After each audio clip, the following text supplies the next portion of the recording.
The ballroom glittered with soft golden light spilling from chandeliers that hung like frozen waterfalls. Crystal glasses clinked, violins played softly in the corner, and every inch of the grand charity gala smelled of wealth and perfume. Guests in tuxedos and shimmering gowns drifted from table to table, their laughter echoing off marble columns. At the far end of the room stood Victor Marlowe, a janitor for the hotel hosting the event. He was clearing empty glasses from a side table, moving with the careful efficiency of someone used to being invisible. Victor was in his early 40s, shoulders still strong from years of labor but his hands rough and cracked. His uniform was clean but plain, a grey shirt with the hotel's emblem stitched over his heart. He had been asked to stay late to handle cleanup during the gala, something that rarely happened. Most staff avoided events like this. The guests could be cruel when drunk, their sense of superiority unchecked by the presence of people who served them.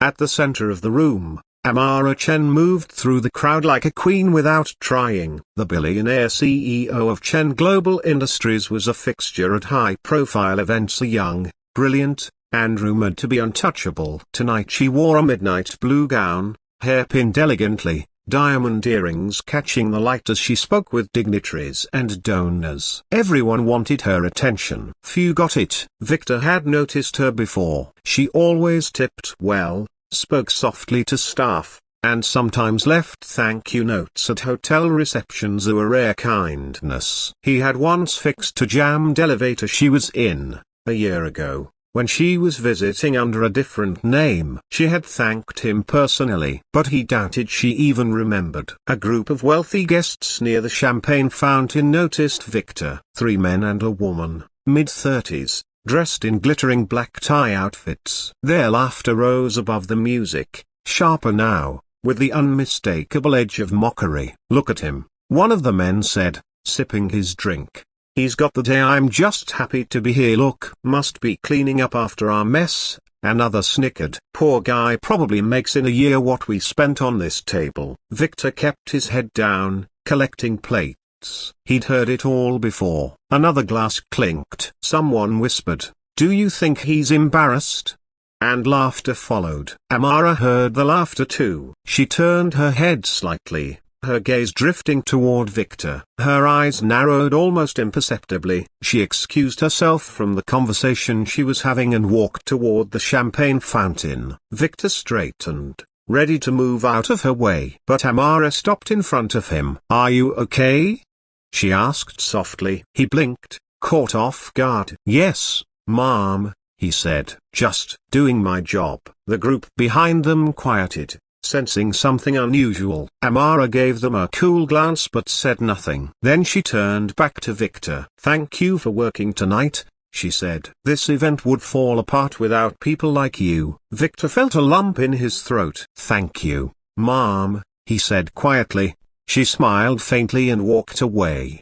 But something had shifted. The group that had mocked Victor exchanged glances. One of them muttered something under their breath. Victor continued his work, but his mind was spinning. People like Amara didn't usually bother to defend people like him. As the night progressed, speeches began. The charity's leader took the stage to thank donors. Amara sat at the head table, her posture eagle but her eyes thoughtful. Every now and then she glanced toward Victor as he moved around the edges of the ballroom, refilling water, clearing plates. What no one knew was that Amara had grown up poor herself. Her father had been a janitor in a textile factory. She had watched him come home every night exhausted, hands smelling of industrial cleaner. He had died when she was 17. Leaving her with a fierce determination to rise above poverty but never forget where she came from. Every gala, every fundraiser, she scanned the room for staff like Victor, remembering her father's face. The night wore on. The auction began, people waving paddles for exotic vacations, artwork, private dinners. Victor stood by the wall, trying to stay unnoticed. But he couldn't help overhearing the group who had mocked him earlier. They were talking about him again. "Imagine a janitor at a gala," one laughed. "Next he'll be sitting at our table." Another added, "Maybe he thinks the billionaire CEO will fall for him." and they all laughed louder. Victor's ears burned. He bent down to pick up a napkin and told himself to breathe. He had worked hard to learn not to react, but tonight the words cut deeper than usual. Amara was watching from across the room. She saw Victor's shoulders stiffen, saw the cruelty on the faces of the guests. Her jaw tightened. She excused herself from her table, ignoring the puzzled looks of the donors beside her. She crossed the room to Victor. "Walk with me," she said softly. He hesitated. "Yeah, Mom, I'm working." "Just for a moment," she said. Her tone was gentle but left no room for refusal. He followed her out of the ballroom and into a quieter corridor lined with gilded mirrors. The muffled sounds of the gala echoed behind them. "I'm sorry about them," Amara said quietly. "You don't deserve that." Victor looked down. "I'm used to it." "You shouldn't have to be," she replied. "People forget their humanity when they think their wealth makes them better." He smiled faintly, though it didn't reach his eyes. "You're different." She studied him for a moment.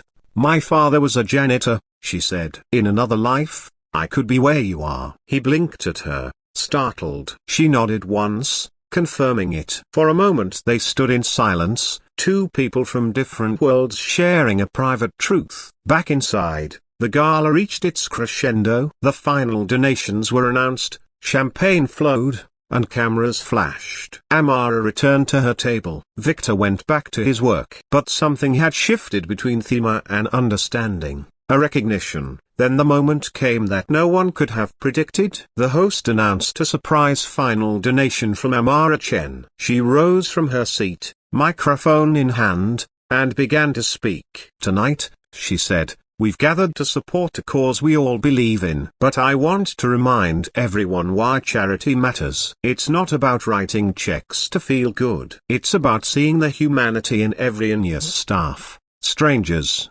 janitors, CEOs alike." The room went still. Her eyes swept the audience and landed briefly on Victor. "Kindness," she continued, "is the greatest investment we can make." People clapped politely, unsure where she was going. She smiled faintly. "And tonight," she said, "I'd like to do something a little unconventional."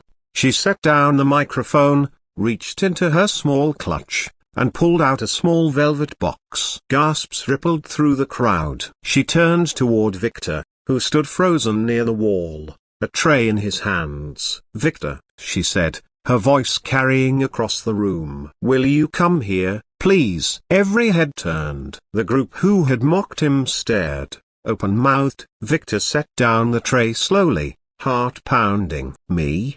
he whispered. "Yes," Amara said softly. "You." He walked to the center of the room, trembling. The chandeliers seemed to blur above him. He felt hundreds of eyes on his back. Amara stepped closer. "You've spent this evening working while others celebrated," she said, her voice steady. "You've shown dignity, patience, and grace. You remind me of my father, and of the values he taught me." She opened the box. Inside was a simple but beautiful ring. "I don't believe in mocking people for their jobs," she said. "I believe in honoring them. And I want to honor you." Victor blinked, unable to comprehend. I don't understand," he stammered. She smiled gently. "I'm asking you to marry me." The room erupted in shocked whispers. Cameras flashed. The group that had mocked him earlier turned pale. Victor's hands shook. "Amara broken bar, I'm just a janitor, a broken bar." "You're not a just anything," she said softly. "You're a man with a kind heart. And I've learned that's worth more than any fortune." Tears filled his eyes. He had never imagined this moment in 1,000 lifetimes. He whispered, "Yes." The room fell silent. Then someone began clapping. More followed. Soon the whole ballroom was on its feet, applauding. The group who had mocked him clapped too, their faces red with shame. Amara slipped the ring onto his finger. "We'll take this one step at a time," she whispered. "But tonight I want the world to see what really matters." Victor nodded, tears streaming down his cheeks. For the first time in years, he felt truly seen. The gala resumed, but nothing was the same. Guests approached to congratulate them, some apologizing to Victor for their earlier behavior. Journalists wrote about the proposal, calling it the gala that changed everything. Donations to the charity doubled overnight. In the weeks that followed, Amara and Victor were everywhere: news outlets, talk shows, social media feeds. People debated, speculated, argued. But amid the noise, their relationship grew quietly, rooted in mutual respect and kindness. Victor continued working at the hotel for a time, but Amara helped him transition into running a foundation for workers' rights and dignity, as something he was deeply passionate about. Together they built programs to support janitors, cleaners, and low-wage workers, offering scholarships, healthcare, and legal aid. They married 6 months later in a small ceremony in a public park, surrounded by friends, staff, and family. There were no chandeliers, no tuxedos, just a circle of people holding hands under the open sky. Amara wore a simple white dress. Victor wore a suit he'd borrowed from a friend. They exchanged vows about kindness, selflessness, and the power of humanity. As they walked down the aisle, Mateo, the son of another janitor at the hotel, released a flock of white doves. Cameras caught the moment, but for Amara and Victor, it was not about spectacle. It was about a promise to live their values. Years later, when people told the story of the charity gala, they spoke less about the shock of the proposal and more about the ripple effect it had. Laws changed, companies improved conditions for workers, and a quiet revolution in dignity began. And through it all, Amara and Victor reminded each other of the moment they first met, two people on opposite sides of a ballroom, connected by a simple act of respect. In the end, they learned what they had both suspected all along, that the true measure of wealth is not how much you keep, but how much you give.